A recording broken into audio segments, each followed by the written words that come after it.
America और international forces ने 20 साल बिताए अफगानिस्तान में। इन 20 सालों में बहुत कोशिश की गई तालिबान को अफगानिस्तान से पूरी तरह मिटाने का, पर क्लियरली पूरी तरह मिटाना तो दूर की बात है, the Talibs were clearly thriving in corners of Afghanistan. कैसे मैनेज किया उन्होंने ये इस वीडियो का एक पहलू है।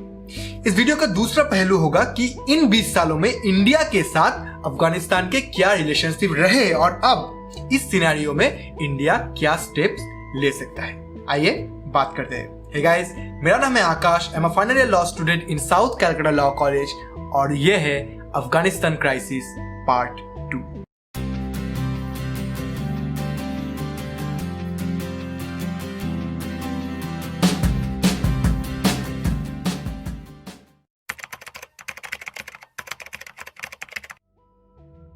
तो 20 सालों तक इंटरनेशनल ऑनस्लॉट संभलने के बावजूद एज एन ऑर्गेनाइजेशन कैसे सरवाइव किया तालिबान। इनिशियली जब 2001 में पहली बार अमेरिका ने इन्वेड किया था अफगानिस्तान को, तो तालिबान 2 महीने भी टिक नहीं पाया था अमेरिका के ओवरवेलमिंग मिलिट्री माइट के सामने। सभी ने सोचा था कि इस ऑर्गेनाइजेशन का डिसमेंटल होना अब बस एक वक्त का खेल है, लेकिन सभी को रॉन्ग प्रूव करते हुए 20 सालों तक तालिबान सरवाइव कर गया।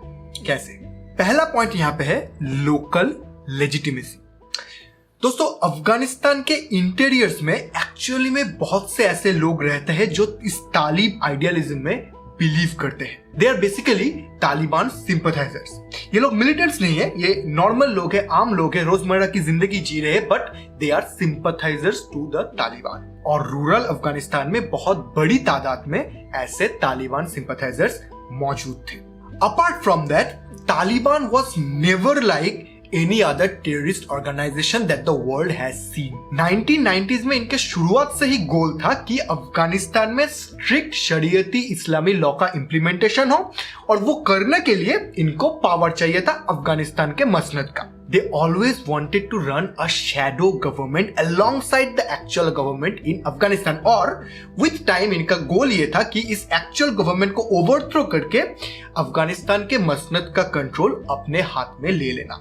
और इसीलिए the Taliban administration was very very decentralised, unlike any other terrorist organisation. किसी एक आदमी या कुछ लोगों के हाथ में ऑर्गेनाइजेशन का पावर नहीं था। सारे डिसीजंस कुछ 5-6 लोग मिलकर नहीं ले रहे थे। इनफैक्ट तालिबान के हायरार्की में बहुत नीचे लेवल के जो लीडर्स होते थे, उनके पास भी कंसिडरेबल पावर होता था to mobilise funds and army. और इस तरह का सिस्टम तालिबान को इस ऑनस्लॉट को सरवाइव करने में काफी मदद की, क्योंकि कुछ की मेंबर्स के पकड़े जाने से तालिबान एज अ ऑर्गेनाइजेशन उनका बुनियाद नड़बड़ा नहीं गया। Now, because of this kind of mindset, the Taliban militants often had regular day jobs apart from being a member of Taliban, especially in areas जहां पे तालिबान का कंट्रोल काफी मजबूत था। ऐसे एरियाज में often militants या लोअर लेवल के जो लीडर्स थे, वो तालिबान के मेंबर मिलिटेंट्स होने के साथ साथ कुछ और रेगुलर डे जॉब्स करते थे। तो 2001 में जब अमेरिका ने पहली बार इन्वेड किया अफगानिस्तान को तालिबान को हटाने के लिए, तब ये 2 चीजें तालिबान के लिए बहुत फायदेमंद साबित हुआ। ये सच था कि तालिबान वाज नोवेयर इक्विप्ड और skilled to fend off the overpowering American military. ऊपर से ऐसा लगा कि तालिबान खत्म हो चुका है, लेकिन अंदर से ऐसा केस नहीं था। क्योंकि तालिबान के जो ऊपर लेवल के लीडर्स होते थे, एकदम टॉप स्ट्रेटा के लीडर्स, उनमें से ज्यादातर पाकिस्तान में भाग जाने में सफल हुए। और पाकिस्तान में जाने के बाद वहां पे पाकिस्तान उनको एक सेफ हेवन प्रोवाइड किया, जहां पे उन्होंने रीग्रुप किया और री-स्ट्रेटेजाइज किया कि कैसे अब इस अमेरिकन ऑनस्लॉट को डिफेंड किया जाए। तो ये एक बहुत बड़ा रीजन है क्यों तालिबान को पूरी तरह खत्म नहीं किया जा सकता। इसके साथ साथ as I said, most of the lower Taliban leaders and militants they had regular day jobs, और रूरल एरियाज में इनके लिए सिंपथाइजर्स बहुत थे जो इनको पनाह दे सकते थे, जो इनको शेल्टर दे सकते थे। और क्योंकि उनके पास रेगुलर डे जॉब्स भी थे, तो ये मिलिटेंट्स बहुत आसानी से अफगानिस्तान के सिविलियन पॉपुलेशन में घुल मिल गए और वहां पे इंतजार करते रहे कि कब सिचुएशन थोड़ा बेहतर होगा। With the burning desire in their heart to recapture Kabul someday. अब ये अगर तालिबान के बच जाने का एक कारण था, तो दूसरा एक बहुत इंपॉर्टेंट कारण था यूएसए का utterly confusing or often stupid strategies regarding Afghanistan for this whole period of 20 years. 2001 में जब अमेरिकन ऑनस्लॉट चालू हुआ और उस वक्त तालिबान टोटली डिसमेंटल्ड, उस वक्त एक्चुअली में अमेरिका के पास मौका था कि वो ऑफेंसिव को बरकरार रखे और तालिबान को पूरी तरह खत्म कर दे, because the Taliban were in no position to fight the Americans at that point of time. लेकिन उन्होंने क्या किया, 2001 के कुछ ही साल बाद उनका पूरा फोकस शिफ्ट हो गया इराक के वॉर पे और अफगानिस्तान उनका सेकेंड प्रायोरिटी हो गया और वहां पे फोर्सेस बहुत कम कर दिए गए। इसके बाद ओबामा एडमिनिस्ट्रेशन के टाइम में Obama took the policy of rigorous offensive against the Taliban. उनके जमाने में एक टाइम पे अफगानिस्तान में 1 लाख से ज्यादा अमेरिकन ट्रूप्स डिप्लॉय किए गए थे। उनका गोल ये था कि बहुत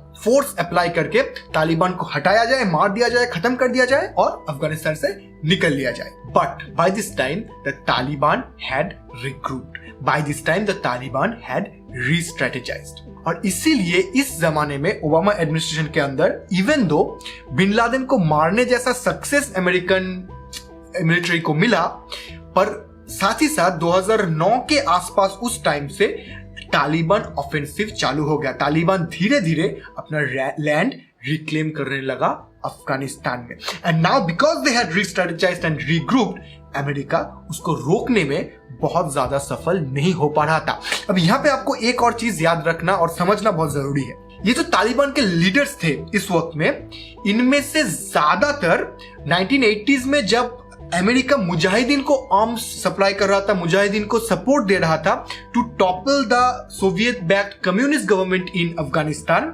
उस समय के जो मुजाहिदीन लीडर्स थे उनमें से बहुत लोग अब तालिबान के लीडर्स थे। तो उस वक्त में अमेरिका के साथ बैठ के जो माउंटेन गरिल्ला वॉरफेयर का स्ट्रेटेजी किया गया था, वही स्ट्रेटेजी अब ये लोग अमेरिका के खिलाफ यूज करने लगे और अमेरिका को बहुत बुरी तरह से पीछे धकेलने में ये लोग सफल हो गए। इसके बाद बाय 2014 अफगानिस्तान में ट्रूप्स 1 लाख से कम करके ऑलमोस्ट 10,000 कर दिया गया और ओबामा और ट्रंप दोनों ने ही ऐसे इंटेंशंस दिखाए कि वो लोग अफगानिस्तान में नहीं रहना चाहते, अफगानिस्तान से अल्टीमेटली वो लोग अपना मिलिट्री विथड्रॉ करना ही चाहते थे and this give Taliban the message that they can just wait it out. वो लोग बस इंतजार करेंगे कि कब इंटरनेशनल फोर्सेस अफगानिस्तान से पुल आउट करेगा and they can start their offensive and regain their power in Afghanistan, that which exactly happened when America announced the withdrawal of its forces.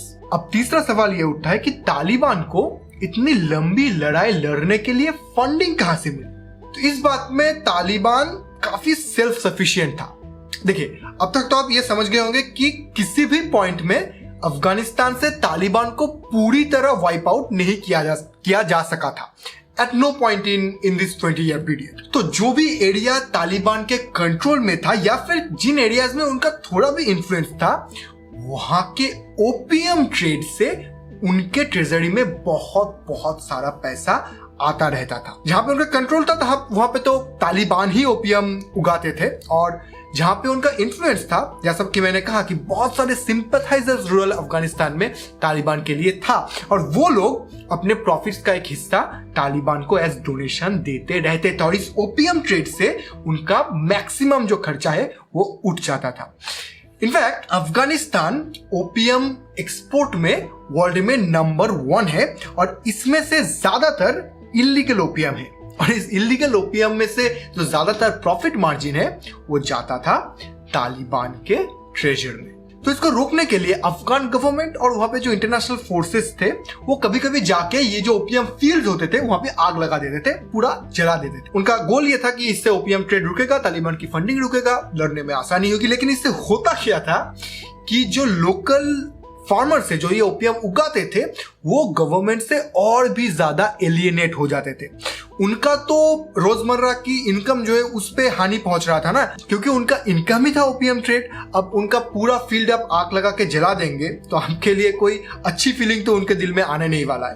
तो अफगान गवर्नमेंट की तरफ गुस्सा बढ़ता गया उन लोकल लोगों का। जैसे जैसे अफगान गवर्नमेंट ऐसे ओपीएम के खेत, अफीम के खेतों में आग लगाने लगा और वो गुस्सा दूसरी तरफ तालिबान के लिए अफेक्शन में तब्दील होने लगा। इसके अलावा तालिबान के पास कुछ और तरीके थे खुद को फंड करने के लिए, जैसे कि illegal mining, illegal drug trade, ये बहुत बड़ा हिस्सा फंडिंग का था। Illegal drug trade, extortion money, Saudi Arabia और पाकिस्तान से आए फाइनेंशियल हेल्प्स और इंडिविजुअल पर्सन्स का दिया गया डोनेशन। और जी हाँ, आपने ये आखिरी फ्रेज बिल्कुल सही सुना।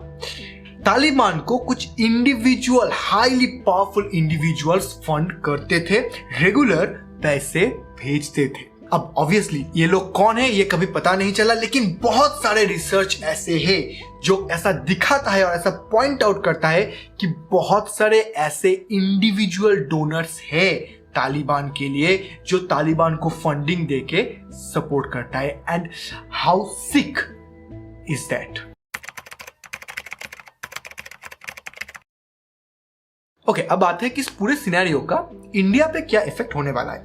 हिस्टोरिकली इंडिया के साथ अफगानिस्तान के रिलेशनशिप्स कैसे रहे। तो 1980s में जब Soviet back communist government Afghanistan में था, तो India was the only south Asian country जिन्होंने उनको एक्सेप्टेंस दिया था, जिन्होंने उनको रिकॉग्नाइज किया था। पर इसके बाद जब अफगानिस्तान में सिविल वॉर छिड़ गया और उसके बाद तालिबान के कंट्रोल में अफगानिस्तान आ गया, तो ये डिप्लोमेटिक टाई थोड़ा सा वीकेंड हो गया था। पर 2001 में जो इंटरनेशनल ऑनस्लॉट हुआ, इंटरनेशनल इन्वेशन हुआ अफगानिस्तान का तालिबान को हटाने के लिए, उसमें इंडिया ने डायरेक्टली पार्टिसिपेट तो नहीं किया था, अपना मिलिट्री तो नहीं भेजा था, आप सबको पता ही है, लेकिन इंटेलिजेंस सप्लाई करके इंडिया ने उस मूवमेंट को, उस मिलिट्री एग्रेशन को, मिलिट्री ऑफेंसिव को बहुत सारा मदद किया था।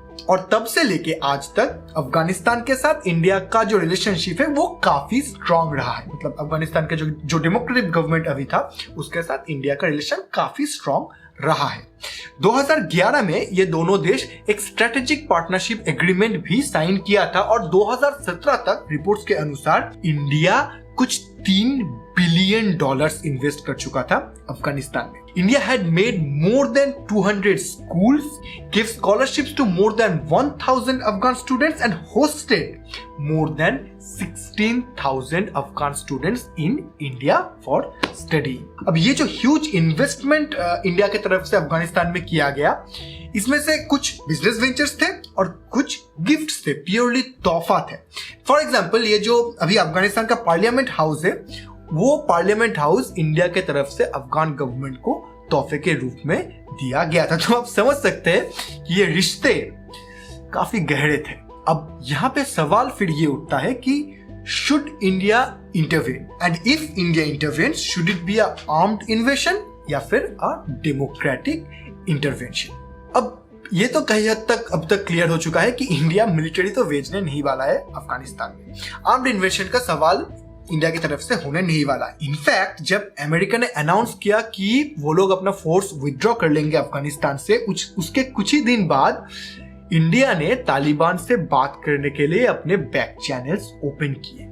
Now this was a huge step in part of India, क्योंकि इंडिया यहाँ पे अपने फेमस जो स्टांस है, no talks with militant organisation, उससे हटके तालिबान से बात करने के लिए राजी हुआ था। इतने सालों तक इंडिया तालिबान से कोई भी डायरेक्ट कांटेक्ट अवॉइड करते आया है। Even after Taliban open their diplomatic offices in Doha, ऐसे टेररिस्ट ऑर्गेनाइजेशंस भी डिप्लोमेटिक ऑफिसेस खोल रहे हैं आजकल, तो जब वो हुआ तब भी India showed no interest whatsoever to have a dialogue with the Taliban. लेकिन जब यूएसए ने अनाउंस किया कि वो अपने ट्रूप्स विथड्रॉ कर लेंगे और तालिबान एग्रेशन, तालिबान ऑफेंसिव धीरे धीरे सामने आने लगा, ये सामने आने लगा कि तालिबान बहुत तेजी से एरिया रिगेन करते करते काबुल की तरफ आ रहा है, इंडिया समझ गया कि Taliban is going to be a force to reckon with in the central Asian politics, and hence उनके साथ अब एक डायलॉग एस्टेब्लिश करना इंपॉर्टेंट हो गया था।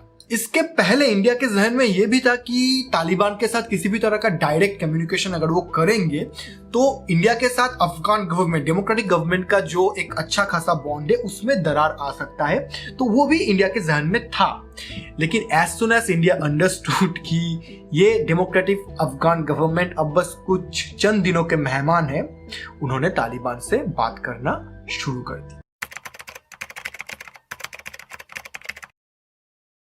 अब इंडिया ये क्यों कर रहा है? Why are we talking with a militant radicalist Islamic Institute organization जिनके ह्यूमैनिटेरियन क्राइम्स का कोई ठिकाना ही नहीं? हाँ, हमने ऑब्वियसली चाइना या पाकिस्तान की तरह ऐसा नहीं कहा कि इस गवर्नमेंट को हम एक्सेप्टेंस दे देंगे या पब्लिकली उनको बैक नहीं किया, सपोर्ट नहीं किया, पर बात ही क्यों करें? कंप्लीटली इग्नोर क्यों नहीं कर सकते? अगर हम वहां पे इंटरवेन नहीं कर सकते, एंटी तालिबान स्टांस नहीं ले सकते, इग्नोर क्यों ना करें?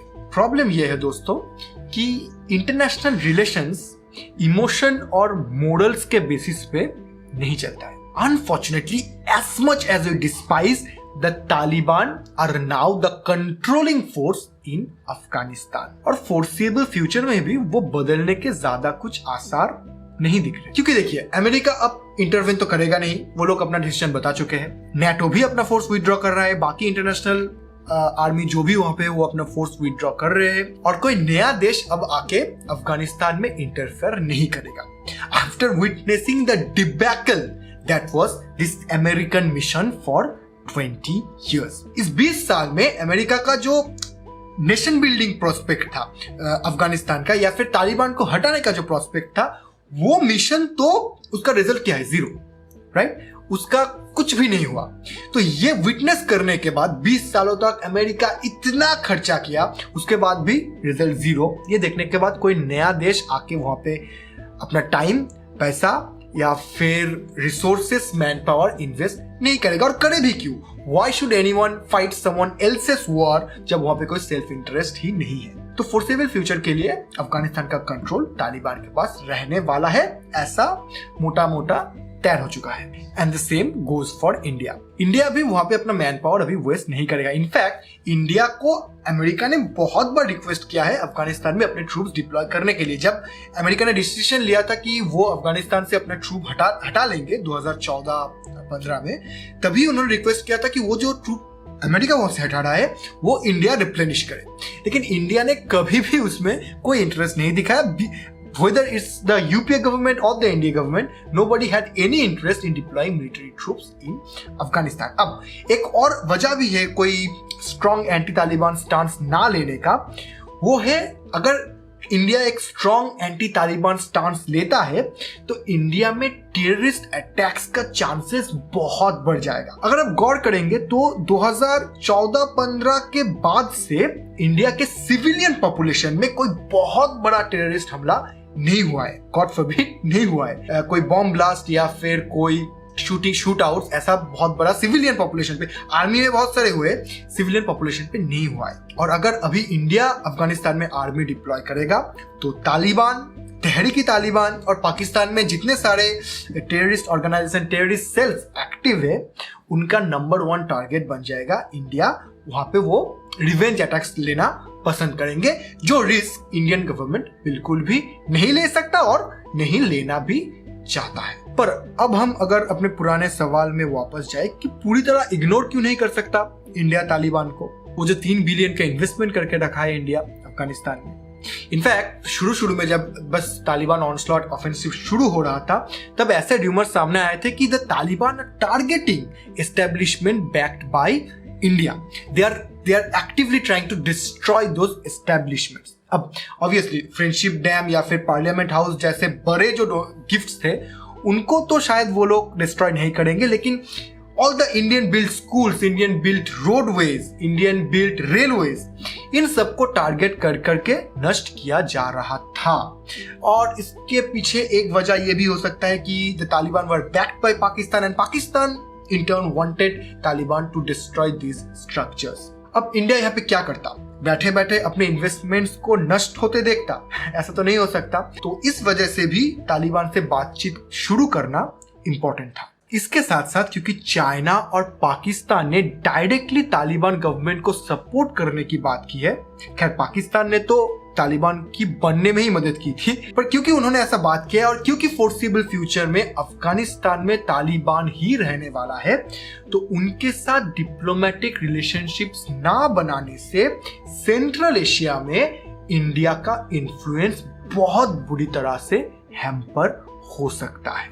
And just like it happened in 2001 to the USA, इस बार Afghanistan anti Indian terrorist organisations का ब्रीडिंग ग्राउंड बन सकता है। और इन सब चीजों को ध्यान में रखते हुए अगर मुझको अभी प्रेडिक्ट करना है कि कैसा हो सकता है इंडिया और अफगानिस्तान का, इंडियन गवर्नमेंट और तालिबानी गवर्नमेंट का relation in the forcible future, I would say कि इवन दो इंडिया अभी अफगानिस्तान के साथ अपनी सारी डिप्लोमेटिक टाइज काट दी है, but in the long run we will have to figure out a way to work in harmony with the Taliban. Doesn't matter how bad and disgusting it sounds.